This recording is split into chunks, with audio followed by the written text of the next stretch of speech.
I don't know where you are. Thanks for joining us today, attending our second webinar for Lipedema Awareness Month. I'm Manuel E. I'm from Portugal, from andLINFA, and I am here with Valeria Giordano and Marcella Oggiano on behalf of LIO Lipedema Italia. And also, Sherry Faster and Kate Forster are present on behalf of Lipoedema UK. We, associations, realized that there are still a lot of points to concern on lipedema. We, as patients associations, would like to contribute to the diffusion of the best practices in lipedema management and have decided to get together and advocate for proper treatments and information through these webinars. The associations LIO Lipedema Italia and Lipoedema UK and also andLINFA in Portugal are bringing together their efforts to organize a joint web event series for Lipedema Awareness Month, intend to live stream worldwide in different languages through our social medias channels. Our web's events are possible thanks to the generosity of our donors. I mean, Women Med, Giugno Italy, Medi UK, Collegia, and Citese Medicali.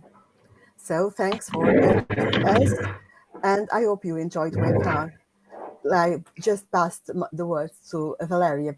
Okay. Thank you very much, Manuela. You've been amazing. Thank you very much. You too. So before getting right into the event, let me inform you about something that we have the lipedema advocacy movement that was born this year to gather together patients, advocates with the aim of inspire other patients, empower them to take good care of themselves and uplift them by our voices. So we are sharing advocacy messages throughout the Lipedema Awareness Month, and we will go on in the following days and maybe months. We proposed to set the day of the 11th of June to become World Lipedema Day, since there was no Lipedema Day any so far. So we thought about that our distinctive legs are symbolized by the both 1 and 1 of the 11 of the date. So it's for us, it's the most maybe memorable day in the month to focus on a recognizable part of our disease and of our bodies. So more information about this project will be provided in the future events. For now, please visit our website, visit our Facebook page, that is called Patient Advocates for Lipedema in the World, in which you will find out how to join and be part of this very big movement. So let's get right into the event. Thank you very much. Marcella, would you please introduce our speaker? Oh, yes, with joy. It's an honor. Tonight, we are going to know about lipohyperplasia, obesity and lipedema, and look into the hot topic of obesity in lipedema patients. Let me introduce you the author of a recent study about persistent lipedema pain in patients after bariatric surgery, showing that the bariatric surgery used for the treatments of obesity does not cure lipedema, and even large weight reduction of more than 80% excess weight do not reduce lipedema pain. About Dr. Manuel Cornely. Professor Manuel Cornely is a specialist in dermatology and venereology, honorary professor of the University of Puebla for his services in lymphology. Founding president of the Professional Association of Lymphologists, he has been active in research since 1992. It's not yesterday. Developed the procedure lymphological for liposculpture by Professor Cornely TM, initiated the paradigm shift on the previously only conservatively treated disease lipedema through the surgical treatment option. Professor Cornely has been operating regularly and continuously on lipedema or in lymphedema since 1997.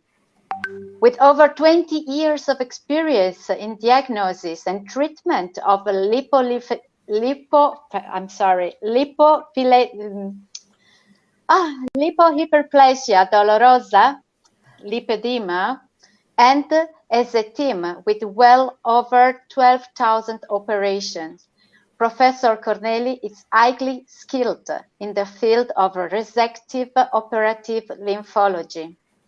Currently, Professor Cornely and his medical centers are leading the LIPLEG study approved by the Federal Joint Committee of Doctors and Health Insurance in Germany, in German GBA Gemeinsamen Bundesausschusses. Professor Cornely lectures at many national and international conferences and congresses, promotes the interdisciplinary exchange of information between renowned specialists and scientists on all aspects of lymphology, with the goal of being able to pursue scientific questions in a bundled and competent manner and to work them up in a goal-oriented manner. Dr. Cornely, thank you very much for accepting our invitation. We are very happy and proud about it. So the stage is yours. Thank you for this warm welcome to all you and all the guys out there in the world. We are looking today. I'm pleased to be your guest in this situation, and I just apologize my worst English. I'm German, so it's not my premier speech.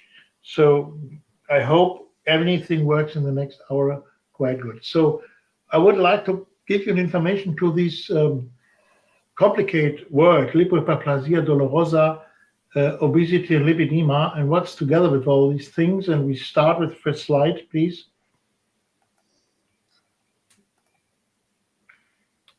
We will have three things to look on. It's the renaming of lipedema. I will explain this. We have to look on the LIDO, which is lipohyperplasia dolorosa, and obesity, and as well how to treat these diseases. Next slide.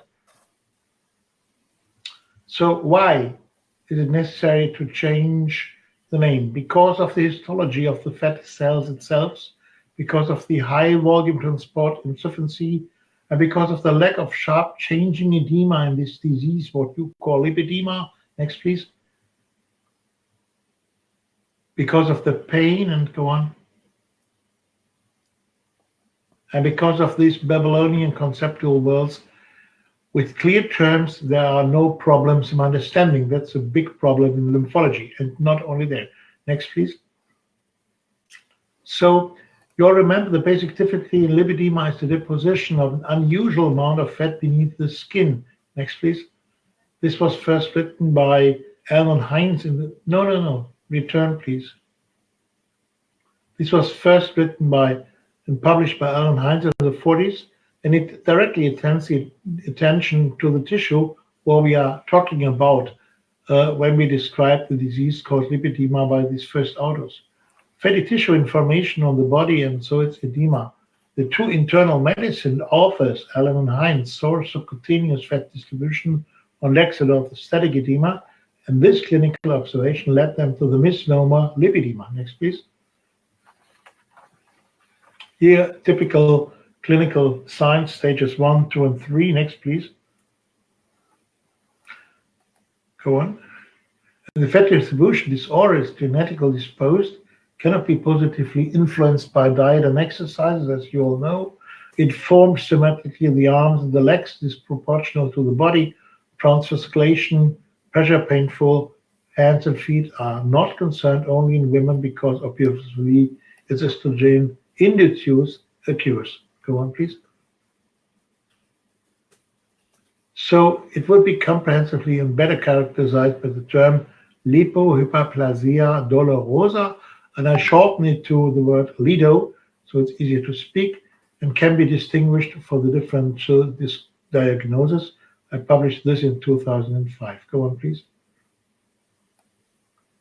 So let's have a look on these tissue, on these adipocytes. There are normovolemic small univocular fat cells, let's call them lipedema cells, and that changes the size of sharp extremities. It's pathognomonic for the lipedema. It is not, they do not occur in obesity. Go on, please. This hyperplasia of these adipocytes is characterized for lipedema, but the hypertrophy is it not. The original shape of the hyperplastic cells can change because these cells, these lipedema cells, can also undergo elementary hypertrophy.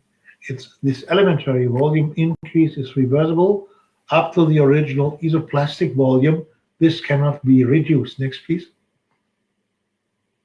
Here, typical histological finding. Go on, please.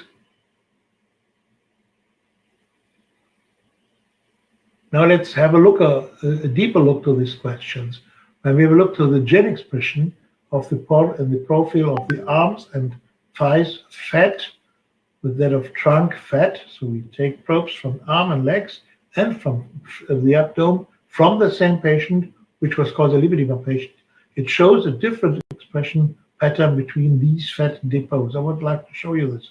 Next, please.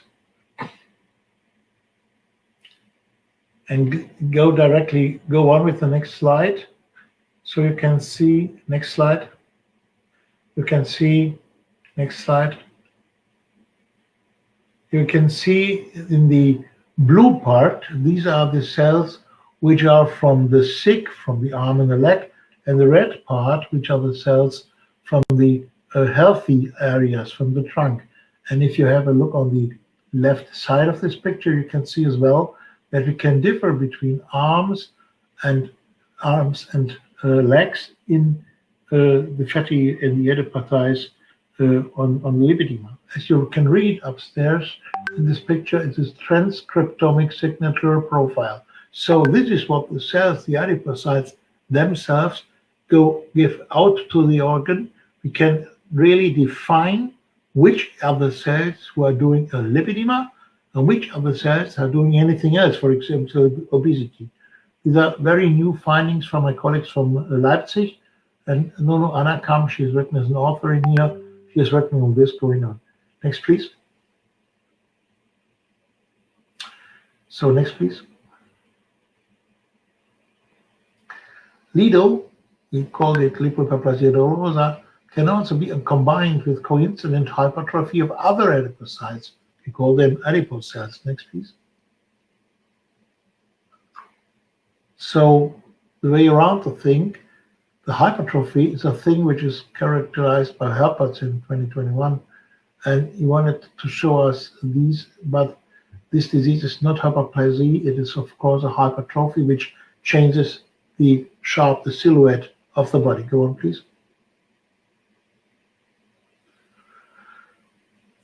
There's a question to the pressure and painfulness of lipedema. There will never be a lipedema or lipohyperplasia dolorosa without any pressure. It's obligatory for this diagnosis. Go on, please. So the fat count distribution disorders are combined with a moderate and considerable tenderness, even on gentle palpation, please. Next. Since this symptom cannot be triggered, since this symptom, the pain, cannot be triggered on accumulated buttock or abdominal fat, the histological description of lipedema of the buttock is in today's reading no longer holds. Next, please.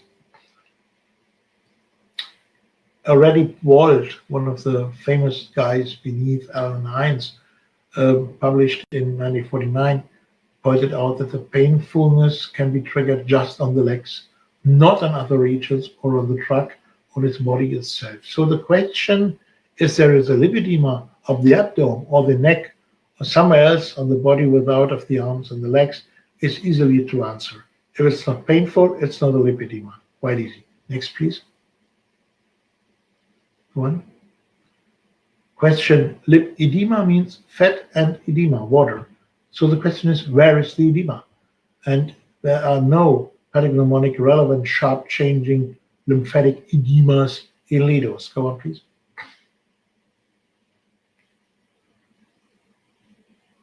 So surely the passive possible sharp changing orthostatic edema described by Alan Heinz is pathognomonical irrelevant because it is irreversible but not detected in all patients and not regular in all stages. Of course, it never occurs in the arms.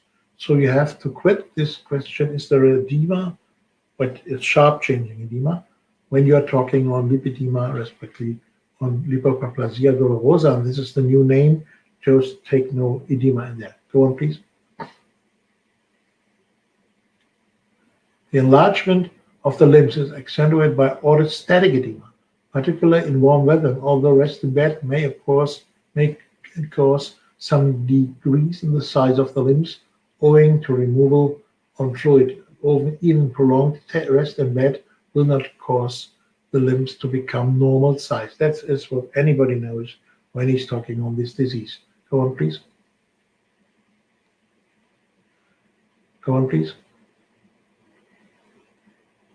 So, orthostatic fluid retention may occur in the patient during the course of the end of the day and may be resolved by positioning or bandaging. The underlying fat disposition itself, disordered by Lipohyperplasia dolorosa, is not influenced by this. Next, please. First keynote. Lipohyperplasia dolorosa, LIDO, does not develop squeezable edema as it is common with the stages of lymphedema or possible with other edema disorders. Next, please. This binding of fluid in the interstitium is not clinically recognizable as sharp changing edema in LIDO. This will be one of the most important questions for the next years. Where is this water going and how can we use to try to do anything good for the patient?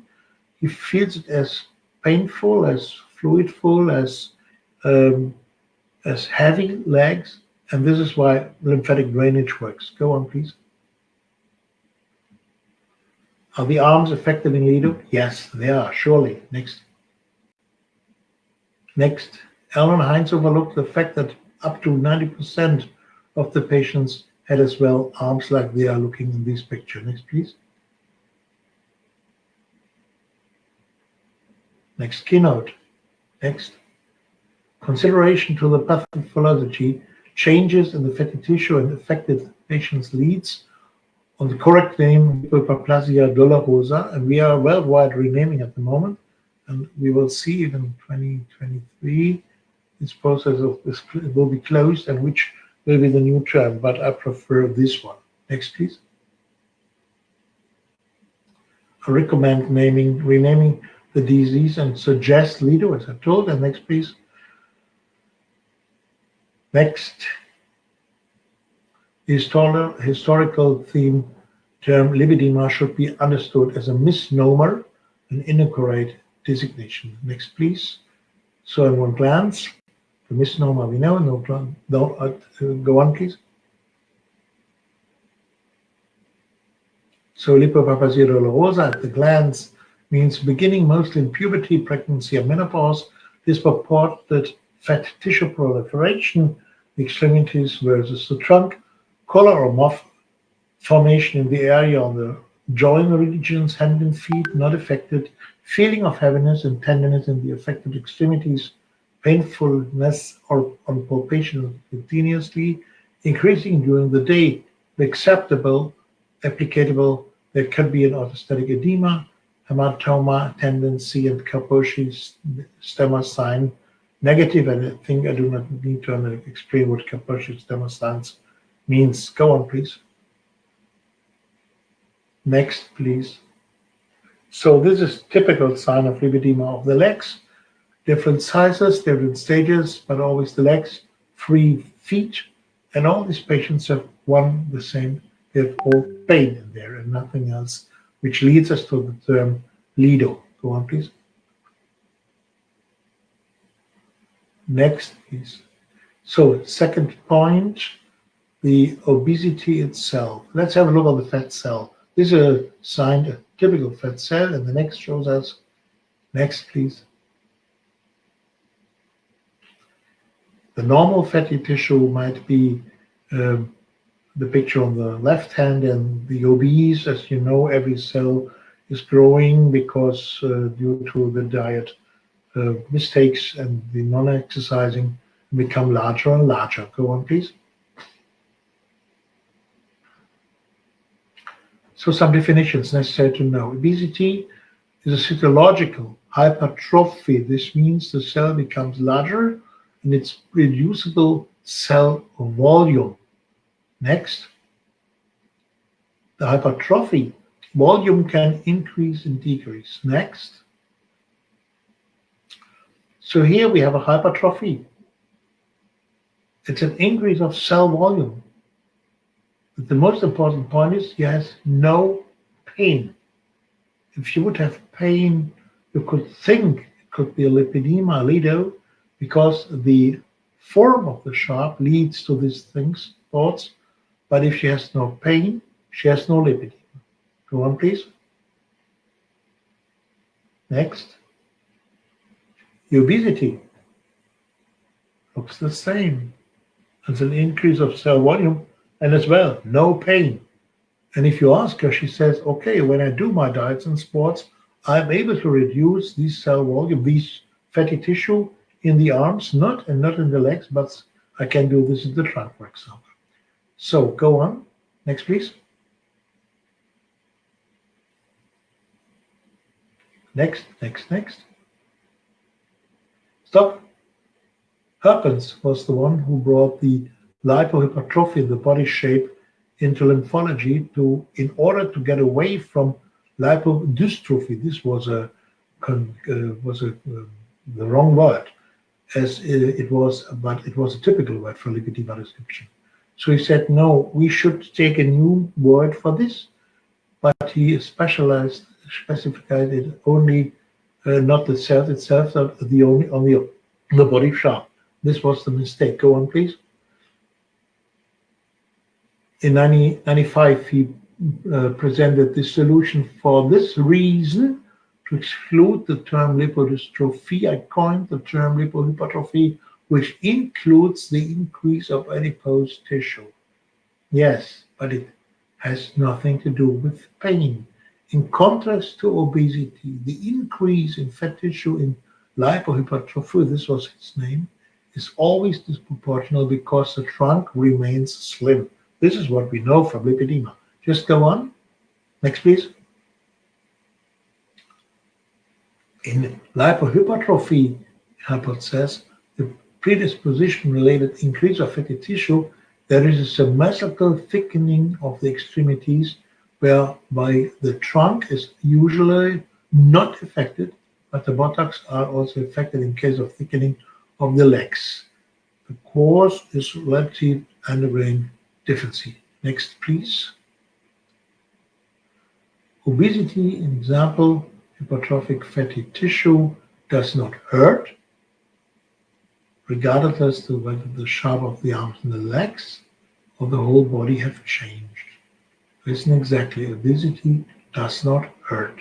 Thank you. Go on next, please. The term lipedema as a somatic lipohypertrophy brings together body shape and the cell histology, and that confused.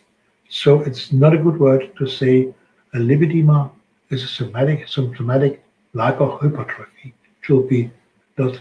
We shouldn't take these words. Go on, please. Next. So just a simple illustration. On the left side, under A, you see it's an obesity and large fatty cells. On the right side, you see small, normal volume cells, a lot in the same square size. Next, please. What do we call these? We call them lipohyperplasia. That's the right term. The cell count is high with the same unchangeable cell volume. So here's the clinical picture. You all know these, and it's called lipohyperplasia, and because it's an increase of the amount of cells and the pain, we call it lipohyperplasia dolorosa. And as I told you, lipohyperplasia cells are unchangeable, chargeable in cell volume. Go on, please. So again, an illustration. This could be lipedema cells, and sometimes they are able to have a volume increase. Go on, please. Next. And then we call it next. Then we call it adipose lipedema. That's nothing to do with obesity.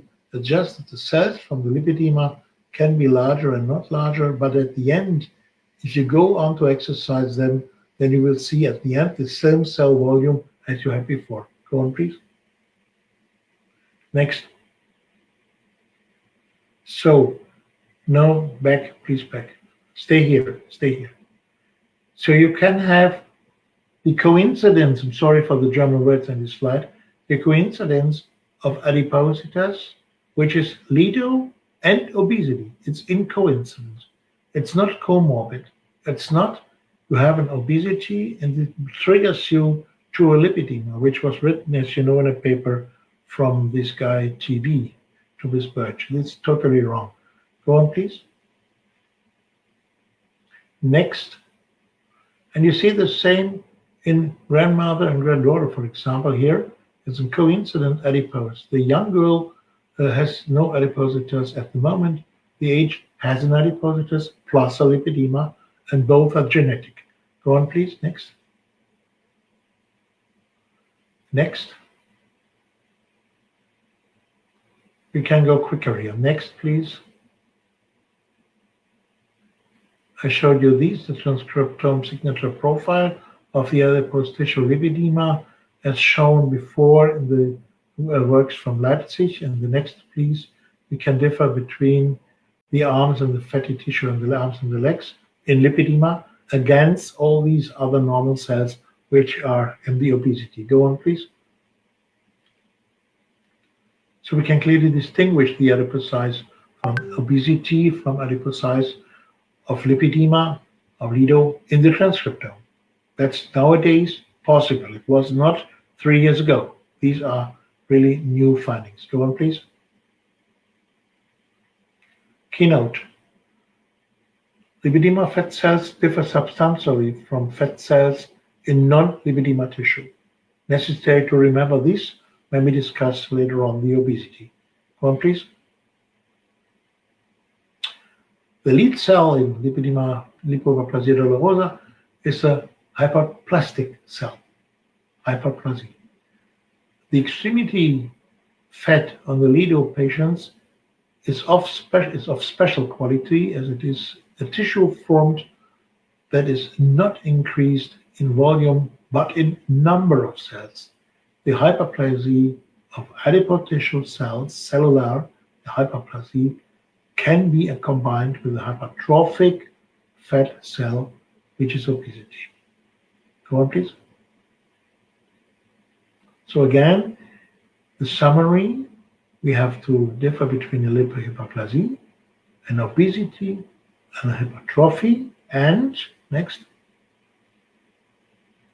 the hyperplasia dolorosa is a symmetrical increase of number of cells which cannot be reduced in number, in number or volume through diet and exercises, or the dynamic progressive tenderness on the extremities. We see later what I understand under dynamic progressive. Go on, please. No pain, no lido. Very easy. Go on. The painfulness at lido is from the clinical experience. There is a connection between the effects of the CDT, of manual range and compression, and the improvement in pain. The painfulness is obligatory, the diagnostic criterion. The pain eludes an effective analgesic therapy. Next, please. There is obviously no relationship, and that's necessary to remember. There's no relationship between the volume of the fat layer and the prescription of tissue pain. You all know enlarged stadium 3 lipedema patients with small pain, and you know these tiny lipedema layers, stadium 1, with enraisement of tenderness and pain. Next, please. So what I want to point out is it's not coming now. Just next, please. You see the pain starts somewhere easy in the puberty, for example. Then it's growing up in the years you live, and it's coming more and more. It's what we call it's dynamic. And so if you have a good examination of the anamnesis of the patient, she will tell you that the beginning of the pain there was some pain on Monday and Tuesday and nothing on Friday and Saturday. And this followed in the next week the same way. And the weeks coming and coming, it will make more pain on more days, for example. But at the end, she can tell you that nowadays, looking back 20 years ago, for example, the pain 20 years ago was not so much pain as it is now. So it's a dynamic, growing in frequency and amplitude, as we showed in this illustration. Next, please. Hyperplasia dolorosa, the lymphatic vessels are intact and fail in their transport capacity in the long term, leading to a dynamic worsening of high volume transport insufficiency. The increase in pain is this condition is progressive in frequency and amplitude. What do we mean with this idea? Due to the fatty tissue distribution, it's genetic and you can't change it because it's the same as you have 2 ears and 2 eyes and a nose and 1 mouth. That's genetic. But in this fatty tissue, the second part, for example, of this disease is the lymph, which is produced more than you can transport out of this with your normal working vessels. We did these findings in the 70s of the last century. These are old things, we know it. And we can show that it is becoming more aged patient, they have a worse transportation rate. So the capacity is, from the beginning, is quite good, but becoming older, you have to have a higher transportation rate, and this is an insufficiency, where we are talking on the transport insufficiency from the lymph. So always a little bit of lymph will stay in the tissue areas between the fatty cells. This is the fluid which is between and bounded in critical canes, and so the tenderness and the pressure will go up and it will become more and more and more, and so you feel more pain. This is the idea we have at the moment. But we are doing surgeries, we are doing science exactly in this question. What does the pain belong? What's behind the pain? And can we find any protein which belongs to this pain to change it? Go on, please. Next. The increase in pain is a condition, in this condition is progressive in frequency and amplitude. This is one of the best keynotes. And the next, please. Sorry for the non-translated slide. I had a mistake in my translations. In there is written that the pain is a cardiac obligate syndrome in Hyperplasia dolorosa, arms and legs. There's no lido without the pain, and it discriminates the lido from all the other possible fat distributions, which are symmetric but without pain. In example, obesity. It discriminates the Hyperplasia dolorosa from the adipositas. Next, please. So, diagnosis Hyperplasia dolorosa, it is necessary that, go on, you prove the symmetry fat distribution disorder in the extremities to the disadvantage of the trunk. You ask for resistance to diet and exercises due to the genetic predisposition. You prove the question of painfulness, and I will show you how to do this. And you ask for the increase of vascular fragility, you know, these hematomas. Next, please. Next. For the diagnosis of adipositas, you have to prove the symmetrical fat distribution disorder in the whole body. And we have no resistance to diet and exercises. We have no painfulness, and we have no increased vascular fragility. So you see, there's a big difference. Just go back one slide back. Can you go one slide back? Yes. And you see what I did? I just changed the headliner from adipositas to hyperplasia dolorosa, and here you can prove what is typical for a lido. And now get the next again, next, and then you see next, then you see that in obesity you find necessarily other points, no resistance to diet and sport, no pain, and no increased vascular fragility, and surely the whole body, not just the arms and legs, but as well in adipositas. You find this in the arms, the legs, the tummy, the abdomen, nearby the neck, and sometimes the hand and the feet. So go on, please. We can go on further. Next. Adipositas is no trigger for lipohyperplasia dolorosa. Both are not comorbid but coincident, and surely the adipositas is not the baseline illness for a lipohyperplasia dolorosa, which was written in an international committee. You know that we have patients with lido in stadium 1 and stadium 2. They are normal and perhaps low weighted. It has nothing to do with obese. Go on, please. Next, the obesity, that's the next keynote. I'm sorry for the German.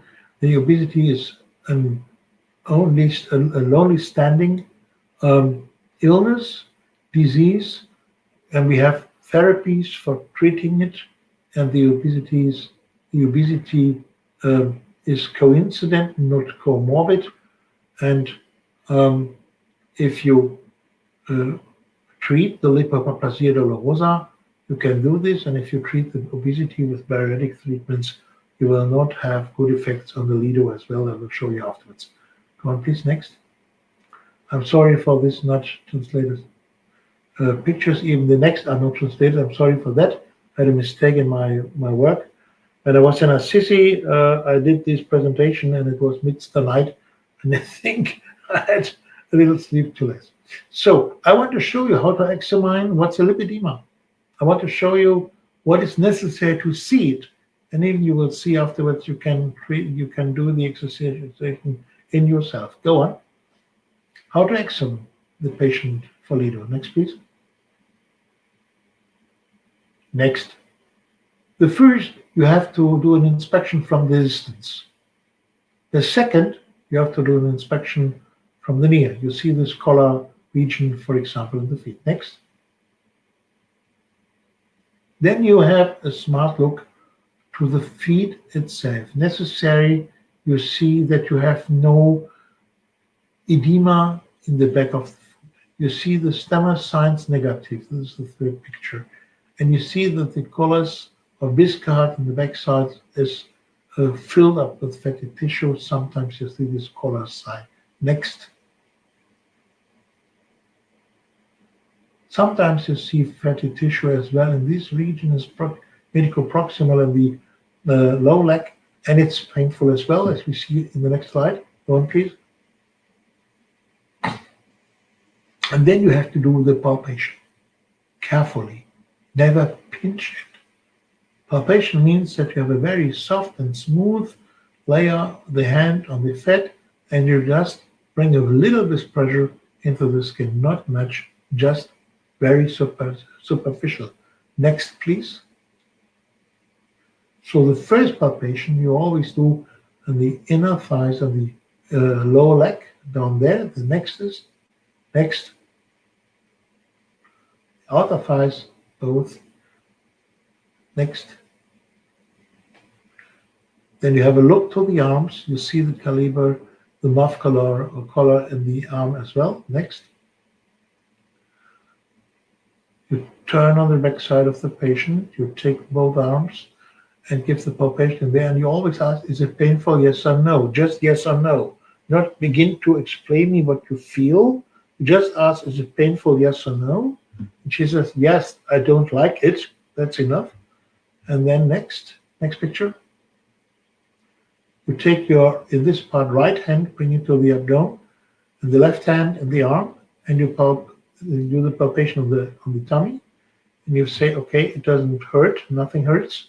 And when you do it with the same strength in this way with my fingers on her left arm, she will say the arm is painful and the abdomen is not painful. So it can show in only one patient, intra-individual, to her that she has a painful fatty disease in the arms and the legs, and there's no pain up the abdomen.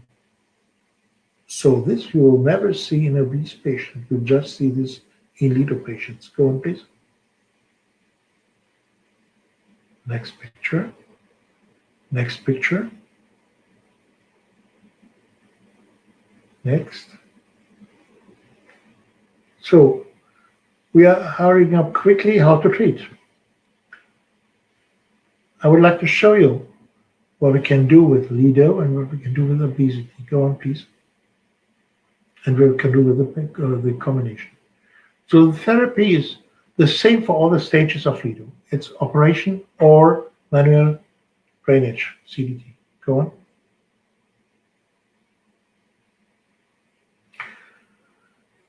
Please, all you listeners, lido patients are often dissatisfied and disappointed.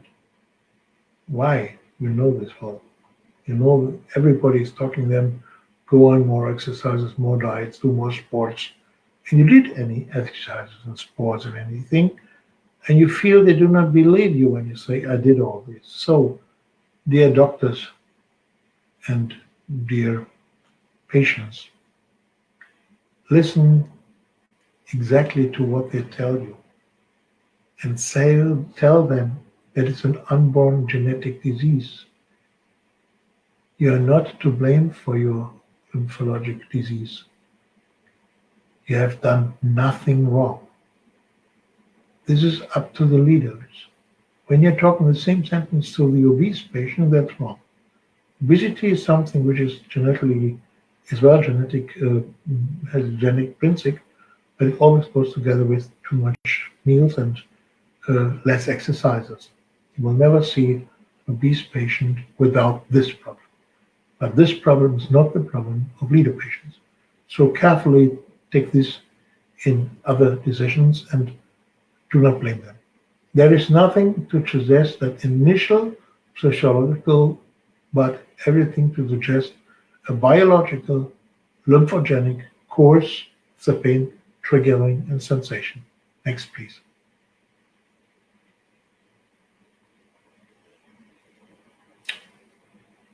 Keynote. The number and size of hyperplastic adipocytes in lido remained unimpressed, the same by conservative treatment. Next. So I would like to show you what's up with the surgery. We call it lymphologische liposculpture or lymphological liposculpture in Lipohyperplasia dolorosa, and I show you the state of my art. Go on, please. Next. It's a part of surgical measurement in lido that is successful by using two steps. There's one step, the fat removal, and the second is draining the lymph vessels. As you remember, the background is fatty tissue, you have to take it away. And the second is that the lymph vessels do not accurate work, so we want to train them. The aim of the procedure is for patients to be afterwards symptom-free, post-surgical, post-therapy, and not required further treatment. This is what we always is our leading aim. No more further treatment. Next, please. The foundation of the paradigm shift was the resecting procedure has been studied by me for use in lymphological indications, and 140 lido patients have been used to test this effects on me, and they did this in 1998 and so on. Go on, please. Here you see me years ago, the cadaver in the anatomy of Innsbruck, and we trained the surgical technique in how to suck the fat without killing the lymph vessels. And you can see here Professor Brenner is in the middle, the man in white, and he is the anatomist, and they did the preparings of the lymph vessels, which is shown in this little parted picture in this enlargement. Go on, please. Next. So taking the possibilities of sucking fat in account and changing them a little bit and modify them for the questions of lymphatic diseases, we use the tumescent local anesthesia, and now we do the resection of treatment subcutaneous tissue by suction for those three medical indications: hyperplasia dolorosa, cause lipedema, primary lymphedema, and secondary lymphedema. Go on, please. The procedure is performed in 2 steps, as I told you before, the fat resection and the subsequent lymphatic vessel training. It's a complicated name. It's called supraphyseal subcutaneous subtotal aspiration vibration exaresis, easier as lymphological liposuction, with a system which is called micro-AR system, intumescent local anesthesia. Its acronym is PTLA. In the case of lymphedema, we add to the LA as well hyaluronidase, and afterwards, necessarily, we have a post-surgical, post-operative extended manual drainage as lymphatic vessel training, short MLLD. Next, please. So just short look to these surgical rooms. You see here the guy working in the inner thighs of the lipedema. Go on, please. Next, please. The arms as well, completely done.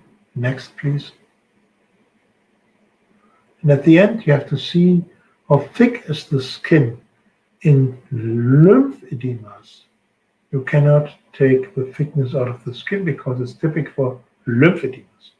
In LIO, in lipedema, you can smoothen the skin afterwards, as you can see here, and you have to go with this cannula, seen on the right hand, indeed completely under the skin. This is forbidden if you do a cosmetic surgery. Then you take just the middle layer of the fat away, but in LIO, in lipedema, you have to take the fat completely away. If you do not do this, you have not a recurrence of lipedema, it's just bad done. When you do the job the correct way, you have to treat it completely. Next, please. The amount of tissue to be sucked is limited of 8 liters per case. In a few cases, up to 10 liters per session. So up to we take 3 sessions. Even in these dimensions, no hazards are to be expected from lymphological liposculpture. The surgical procedure takes place under anesthesia, local anesthesia for the fat, and as well as general anesthesia, if necessary, only under deepened analgesia. But in our concept, always done with an anesthesiologist. Volume balancing, cardiovascular, respiratory, and CNS are under special control during and after the procedure. Always 2 doctors on the table. Next, please.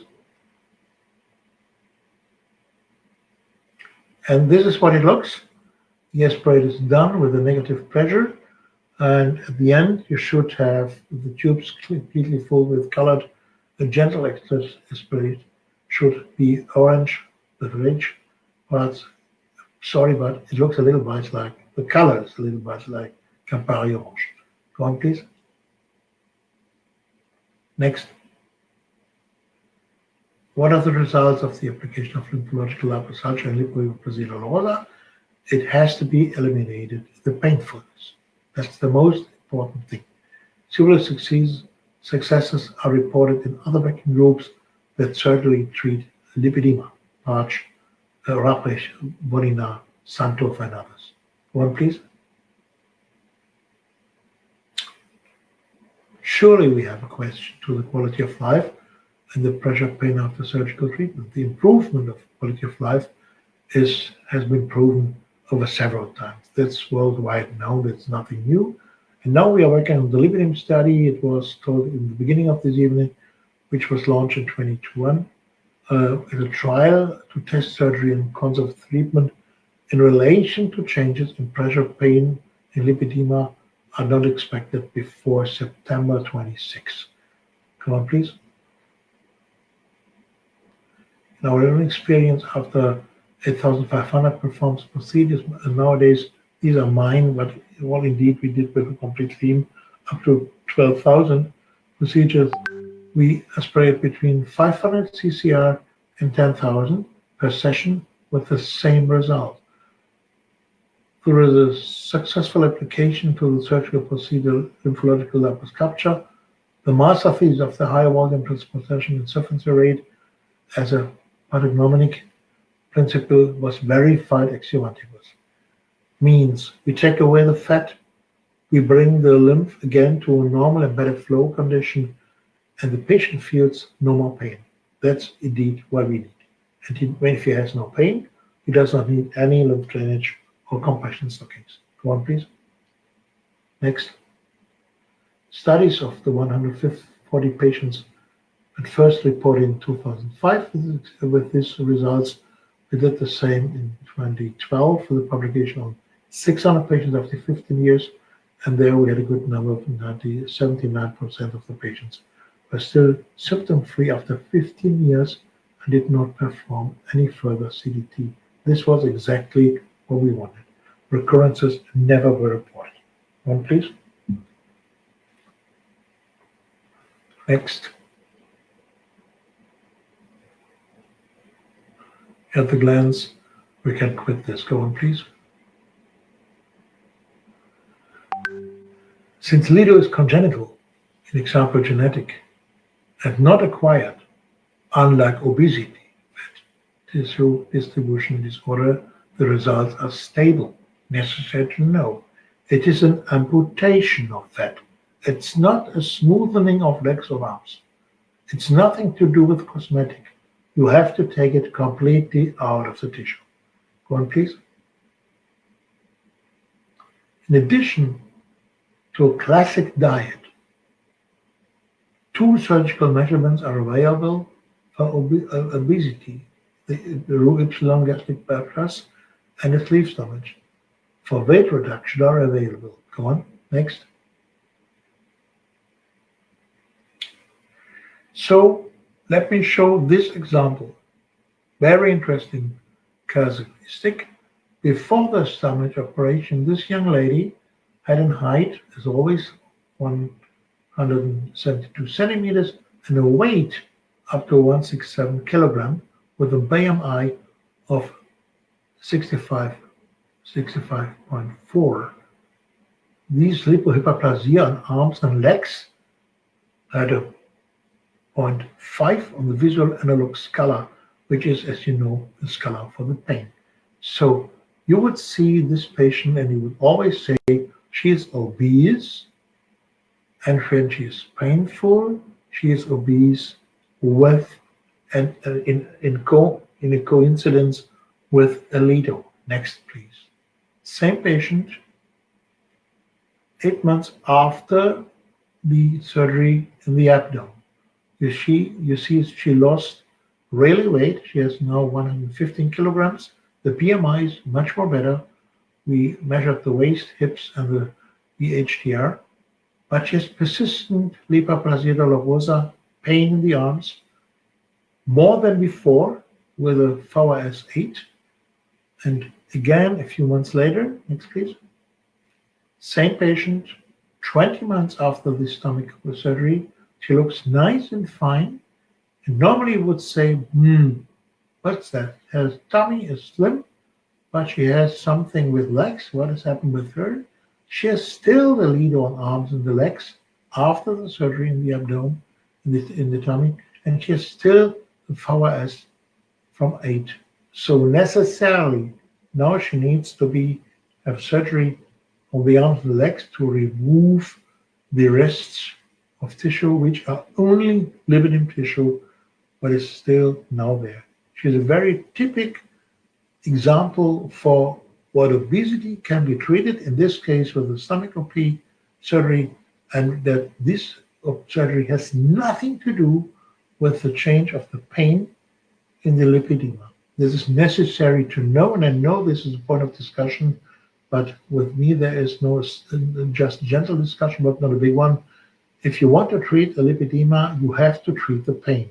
And you can do this with manual drainage, compact stockings, or complete surgery in the arms and the legs, and not on the abdomen. One, please, next.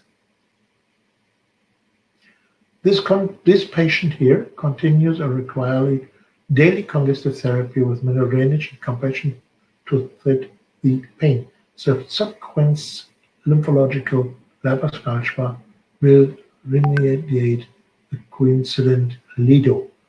Go on, please, next. The pain symptoms, that's a necessary keynote.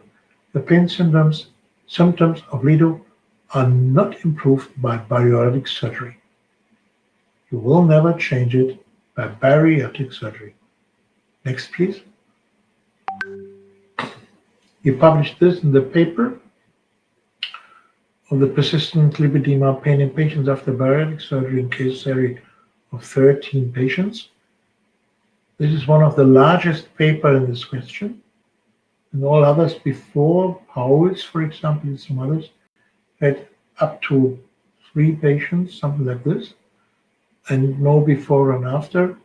We did it completely with the group in Cologne at the research. My group, Vittel Hasenberg is the bariator, with the guy Oliver Cornely is a brother from me, Christian Uwe from Austria, Hettenhausen was a co-worker with me, and the other Niels Schmidt is from Potsdam.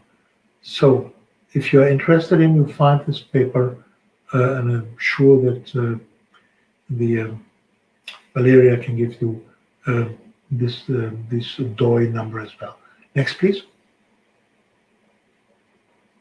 So what we do today, just have a smooth look on this.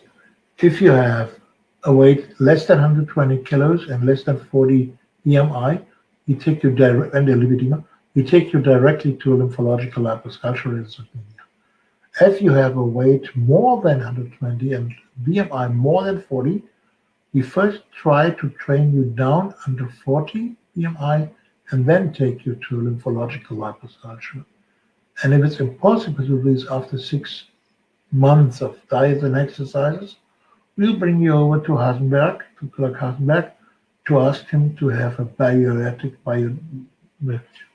surgery as well, so that we can have the better conditions to do the surgical way of Lipohyperplasia dolorosa done by the Lipohyperplasia dolorosa done by the surgery way I told you. We do it this way because this is covered by insurance companies at the moment in Germany. So I have lots of patients coming to me and say, Doctor, I would like to be healed in obesity and in lipedema both. If they have the right weight, down 50 BMI, they can do it directly. If not, we first have to bring her in better conditions due to the BMI. Go on, please, next. Since the weight of the fatty volume is equilibrated in connective tissue, lymphological liposculpture sees a reduction in the circumference of the extremity, but no reduction in the weight of the patient. Just remember this. We never do this surgery because we want to bring you in a better way to smoothen your legs and arms. What we take out will be filled up with connective tissues. And nevertheless, the practice shown that desired weight reducing is easier to achieve postoperatively. I will show you why. Go on, please, next. Here's a young lady. No, return. Return the picture, please. One more back. One more back. No, other way. Not forward, backward. Back. Stop. Next, please. Just the picture. Next, please. This was also in this case by the patient. And a height from 1.68 centimeters and a weight of 95 kilograms with a BMI from 33, obese type grade. The patient presented with a Lipohyperplasia dolorosa stage 2 of the arms and legs with a pressure pain score of 7. Next, please. In 3 sessions, we removed, as you can see, on the outer legs 5,000, on the arms 2,2, and in the inner thighs 6.5 liters from the legs. In summary, it was 13,700 milliliters of fat tissue removed, weight 0.6 kilogram. The post-surgical cavity on the extremities implied that fat fills of connective tissue. The initial weight remains stable, which was exactly what we expected. Next picture.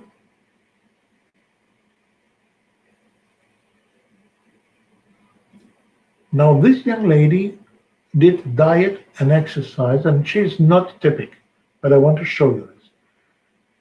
Diet and exercises after we did the surgery in the LIDO, and the patient succeeded, plus losing 32 kilograms. This is not normal. On representation, after 1 year, the patient was completely symptom-free.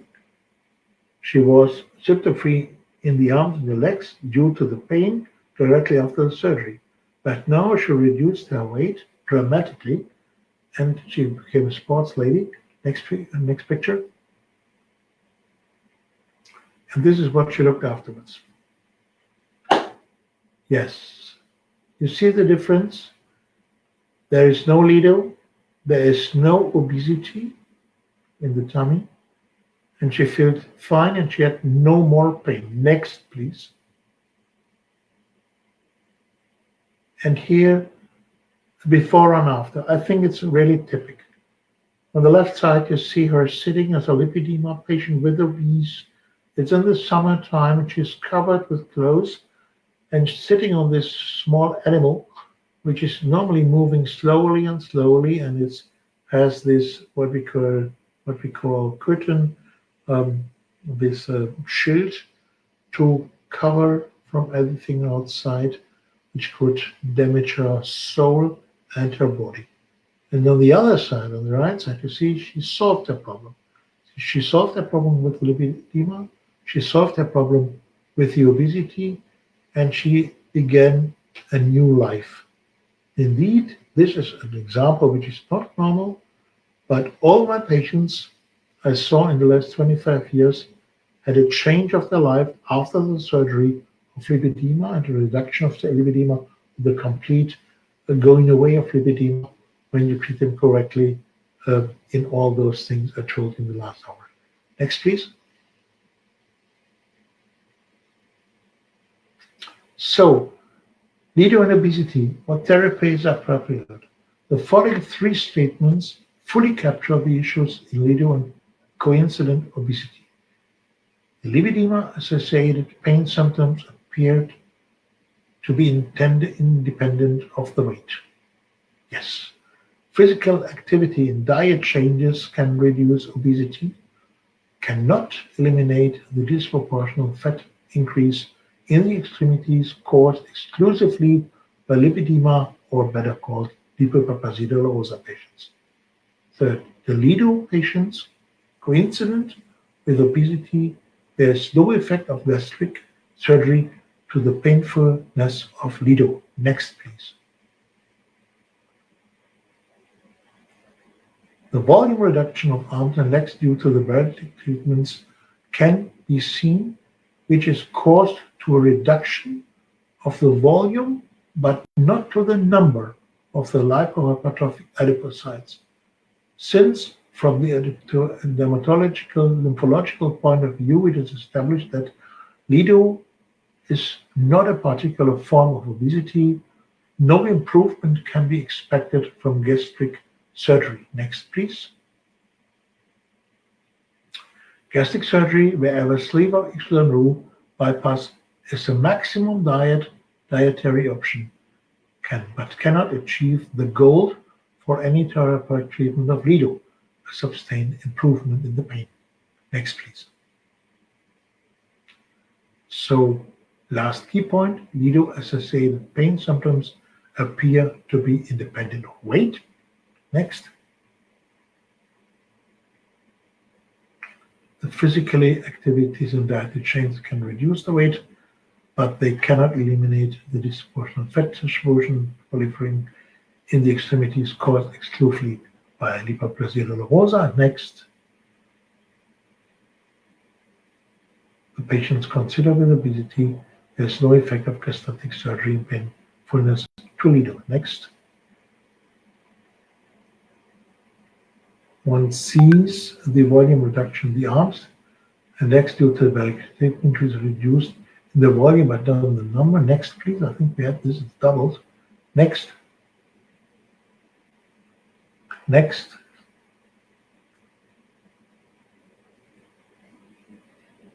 Lipohyperplasia dolorosa cannot be cured by the surgery of the abdomen, although the patients in the study lost an average of more than 50 kilograms of weight.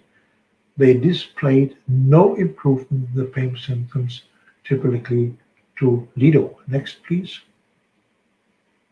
So this is the last. The most important result of consistent surgical treatment of Lipohyperplasia dolorosa is the influence of the quality of life. It was Ellen Heinz in the 40s who said it ruined her life. And I said it improves her life when you do it by surgery. So thank you very much for listening me to this terrible English. Bye-bye.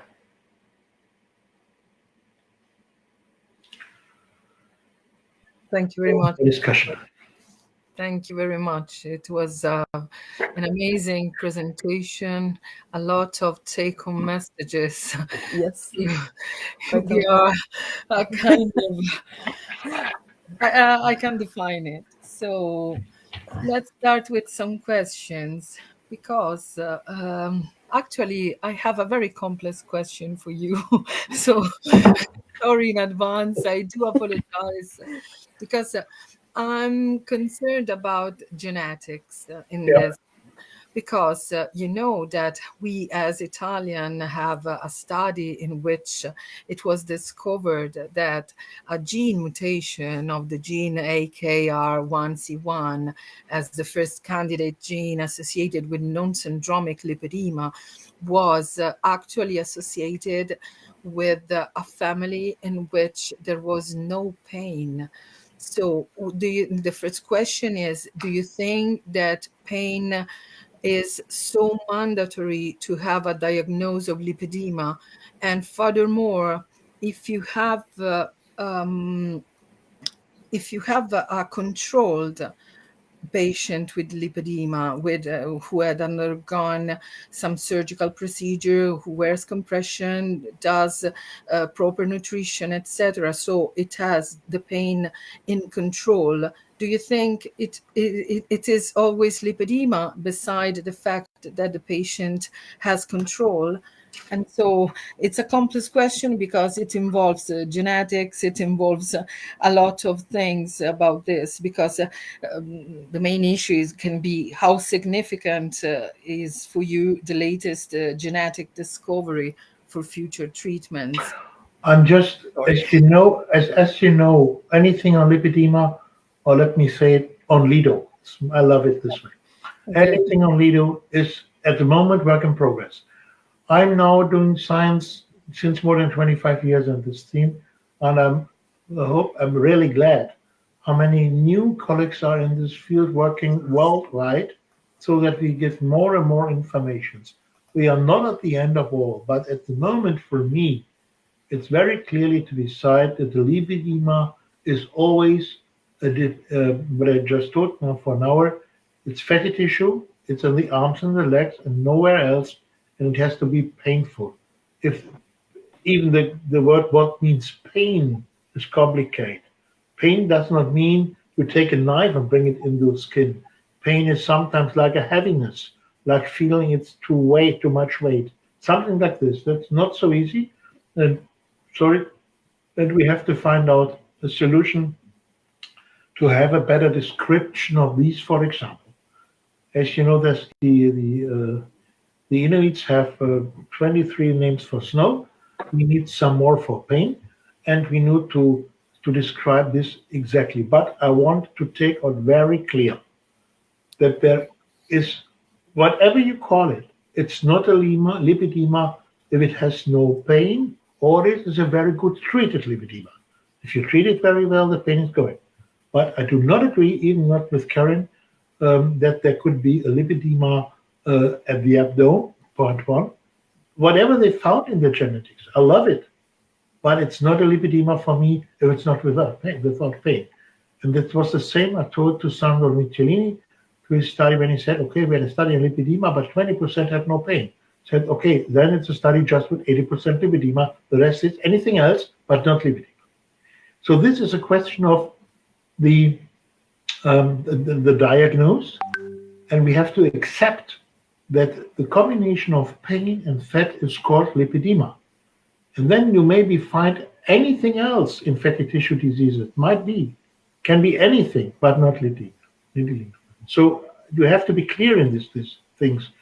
If you worsen the terms, you will have no clear discussion at the end. And that's the big, big problem. Remember all these ladies which are obese, without lipedema, without pain, and coming over the street and say, oh, I have a lipedema, this is why I cannot reduce my weight. That's nonsense. You have clearly to say that's obese, that's not obese, that's a lipedema. Or a lipohypertrophy, which is as well a much volume on fat, but it doesn't hurt.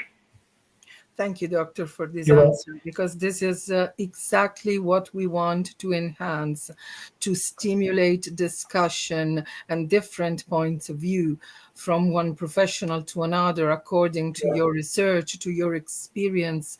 So thank you very much for providing a different opinion about topics that we discussed maybe in the last webinar with Karen Herbst. Thank you very much. You're welcome. Do we have other questions, ladies? Yes. During the presentation, you talked about many arguments, so we could make 1,000 of questions, but I think we reduced. Sure. It was very inspiring in any case. And a question that we received, it is if the lipedema is always progressive. Because a lot of ladies try to make a lot of sports, follow suggestions about sport, nutrition, and so it must be always progressive? No. I described two parts of this disease. The one is due to the fatty tissue. The other one is due to the pain. So for me, in my thinking, you will have a progression in the pain. This is due to becoming older and due to the capacity of the lymphatic drainage, high volume insufficiency, which is a question of becoming older. That's normal. But due to the question of the distribution of fat, this is genetic. You all know ladies which are 20 years old with slim legs, and they have the same slim legs when they are 82, and they did nothing else than to live. And you have these ladies which are 20 years old with maybe slim legs, and then they are 40 and they are fatty legs. So I always tell to my patients, when you want to know from me how well I look in 20 years from now, you just ask them, do you have a mother or somebody else? You have a mother, sure. In any case,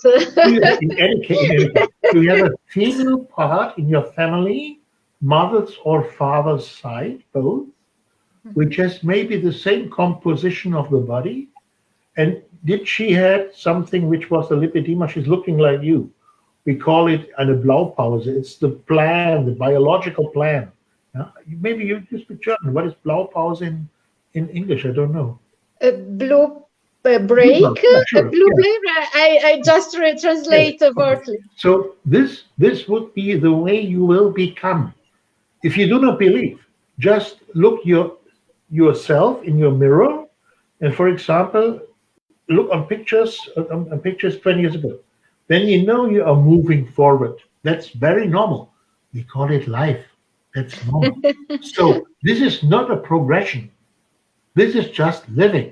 So it might be that you stay with your slim legs from the 20s up to the 80s, and it might be that you have a so-called progression, but it's not a progression, which is just going on running. The only thing you can change as a female is to be pregnant, become pregnant, and you can change, for example, your body shape, and you can change your body shape with diets and sports. That's it. But that has nothing to do with the word progression. It's again such a very good example how we have to have very careful look on the words we are working with.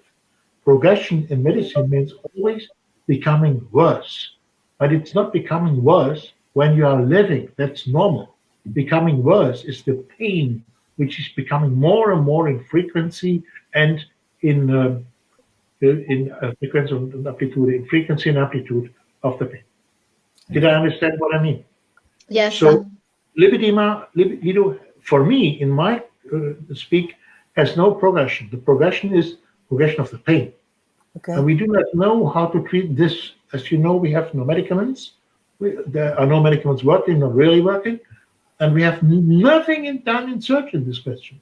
Just look around. Where do you find the works, the international national works, on what is with this pain? What is it, this pain? You will not find a pain science on this question. So we are doing this in Cologne University with Professor Hocho since a few years and try to find answers, not to find a medicament, something like this. We want to know what is behind this expression pain. What does it mean when you are touched and you feel it's not nice? And then maybe we have the solution. But it's typical, again, we'll find this typically only in lipedema. Only in lipedema on the arms and legs, and not in the obese. That's the point. This is super interesting, Doctor. We are overcrowded with questions Yes. all over the world.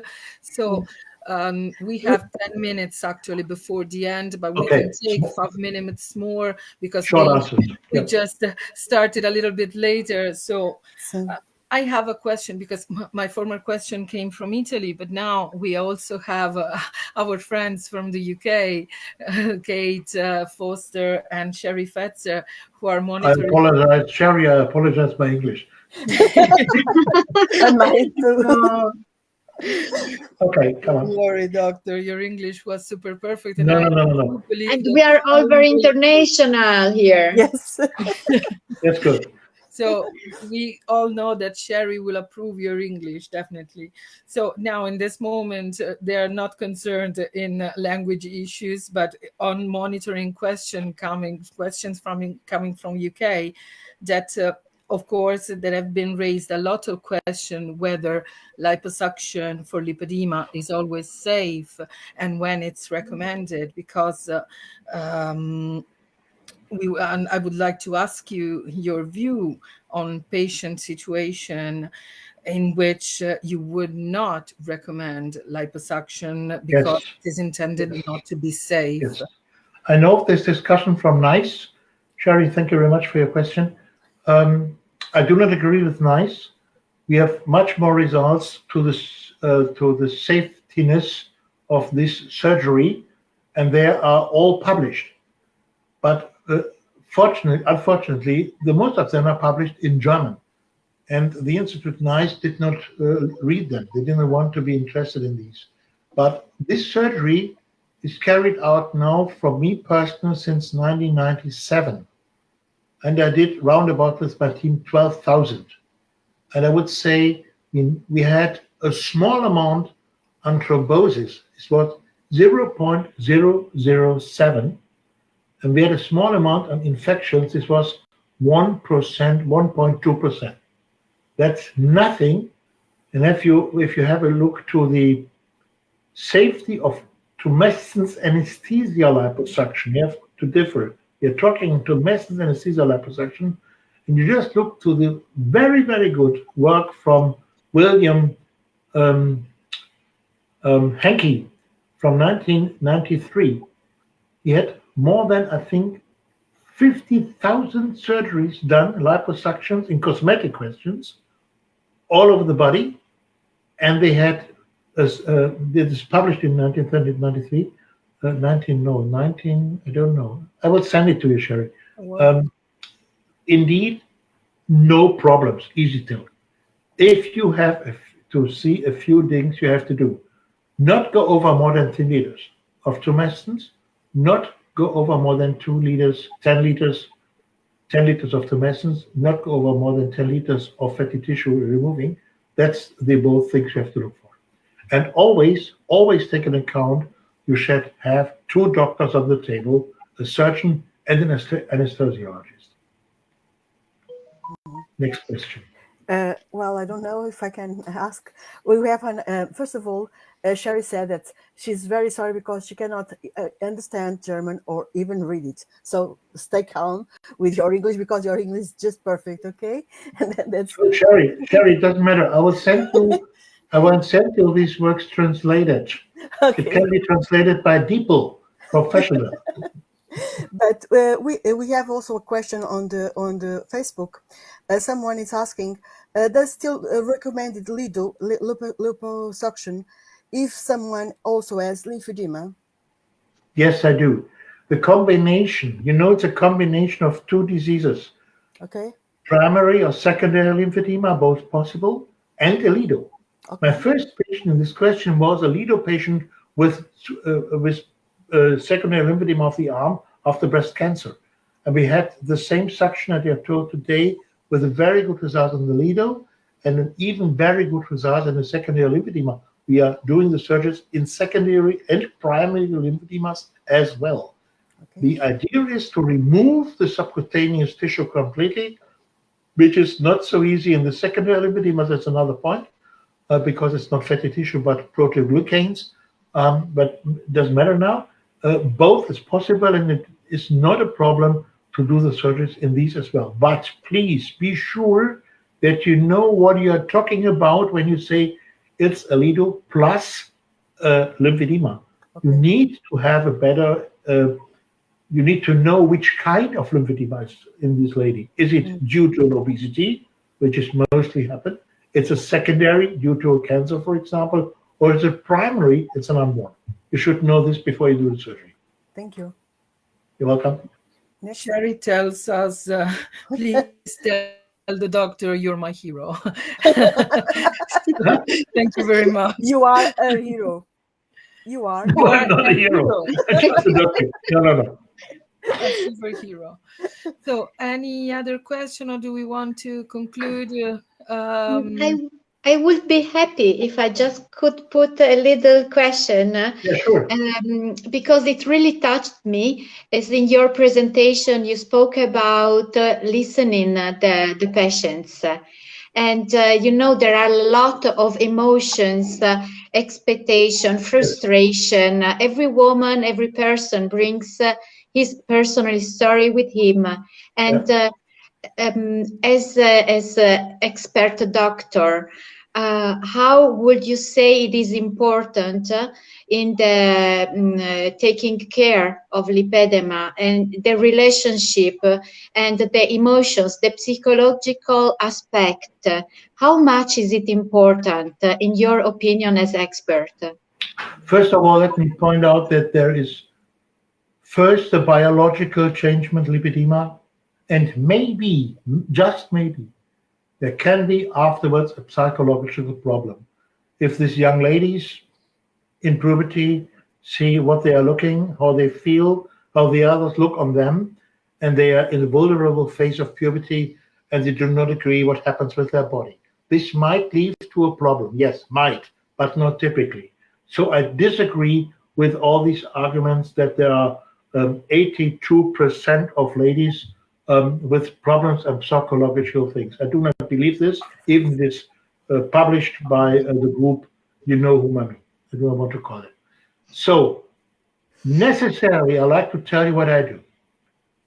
When patients are coming to me, and asking me, Doc, I have a lipedema, yes or no, I will do what I showed you, the first look in distance and so on. And afterwards, she's close again. He has her taking her clothes again. Then we sit together and we have time. First necessary time. Then I explain what I think. And I explain her there are two things, genetic and non-genetic lymphatic. And I explain to these genetics, and this is, you didn't do anything wrong. This is not your fault. Quite often, there are sitting ladies from 50 years age. They begin to cry because they say, you're the first who believes me what I am telling. Yeah. Most of these ladies know that the doctors and the rest of the world does not believe what they're telling. Even if they are thick and they say, I did all my exercises and diets, then the answer is, yo, you did the wrong exercises, you did the wrong diets. Yeah? And even they are thin, they're asked to do more exercises, more diets. That is stupid. Doctors have to come back to believe what the patients think and what they tell. And then, if it's not conclude, I will say, I do not believe this. If there's a lady with 160 kilograms and she tells me she does not do any breakfast, I do not believe her. Very easy. But the first of all in lipedema is you have to say them that you did not do anything wrong due to the lipedema, not to anything else of the life, due to the lipedema. And this was the first point where they will first time feel that you are truly with them as a doctor and that you listen and that you like to solve the problem. And then you begin to talk how you can solve it, consulting and so on and so on. This is my way. I do it all the time long. And there were lots of ladies who wanted to marry me afterwards. But yes. So be gentle to these ladies. Yeah. You have to listen to them. They have an illness. They are not talking white-mouthed over their problems. You have to listen between the sentences. Just listen in it and take your time. And then you will find a good solution for it. Thank you. After I think after this answer, you are not only Sherry's hero, you are the hero of all of us. And also Kate is also saying the same. So. A very super take-home message, because by disbelieving patients, you worsen their pain. This is a message that we want to deliver at home for all the lippy ladies that are listening to us and need to be believed and treated. So thank you very much, Doctor. Thank you. You're welcome. Thank you. I have a super very last question that was about actually vascular compromise in lipedema, but especially referred to ways of reducing pain in lipedema by non-surgical measures, especially for young women, adolescents, teenagers, and young children. Because many lipedema ladies have 14 years old children who started to show symptoms, but of course they didn't want them to undergo liposuction at the age of 16. I do not agree. My youngest child was 13, and I did the surgery because the patients came with her to me and she was exploding. Yeah, you could see the damage of the skin in her. And I explained to these patients, it's too young. She should be older for doing the surgery. But then I looked more on the paper in my brain. I said, okay, we can try it. And I told this lady, these patients, maybe she will come again afterwards, after her adults in 25, when she's 25. And she came 10 years later. And she had a wonderful life up to there without any stockings and any compression and any pain and any drainage. Oh, so I think it's a question of doing surgery as quick as possible and as early as possible, because you take them away from the necessity of conservative treatment. This is the second way you can treat it, so conservatively. Now think on this 13, 14-year-old nice girl, which would like to go to the beach or somewhere else, and she's always in stockings, and she has to have a date with her physiotherapist and not with her friend. And that's just damaging her social and maybe a sexual life. Maybe, I don't know. But the first will be to decide this and to discuss it with the patients and bring her to a good solution. If she is able to do it with conservative treatment, And she says, when I go to the physiotherapist and when I do my stockings, I have less pain. Great. But when you want to bring it out of the conservatism, there is no possibility, no other possibility than to do the surgery. And I would recommend it to do it as quick, as free, to early as possible, so that they are free from the problems and have another way of becoming older and another way of life without all these lipedema problems. That's the idea. Thank you very much. And this will be particularly interesting for our next webinar that will go next Thursday, in which we will have two teenage patients, very young lipedema patients, Margarita and Georgina, who will speak about how to manage lipedema in their teens. So it will be super interesting. So please stay with us and see you next Thursday for next webinar. Now we're closing, so I think we should thank Dr. Cornely for staying with us. A lot of greetings to our followers, and a special thank to Kate and Sherry that are monitoring questions and following us. Next webinar will be with them. So Dr. Cornely, one last sentence for our followers. What do you want to say before leaving? Anything was said, you know what you're talking about, go ahead and feel free to do anything you like. It's just a lipedema, nothing else, and you can solve it. Thank you. Thank you very much. Thank you very much. Bye-bye to the audience. Oh, bye. Thank you. Bye-bye. See you Nice next evening. Have a nice evening. Bye-bye. Bye. Dankeschön. Oh, Bitte sehr. Vielen Dank. Schönen Abend. Tschüss. Vielen Liebe Dank. Grüße nach Köln. Mache ich sehr gerne, natürlich. Frau Schöbedin, vielen Dank. Tschüss. Bis bald. Tschüss. Schicken Sie mir noch einen Link für das Meeting nächste Woche? Ich habe diesen noch keinen bekommen. Dobbiamo mandare il link per la prossima settimana. Ja, va bene. Ja. Yes, we have the link for next Thursday for the next. Wir machen das auf jeden Fall. Vielen Dank und schöne Grüße an Sherry, wenn sie noch zuhört. Tschüss. Ja. Bye-bye. Mit ganzem Herzen. Bye. Tschüss. Bye bye.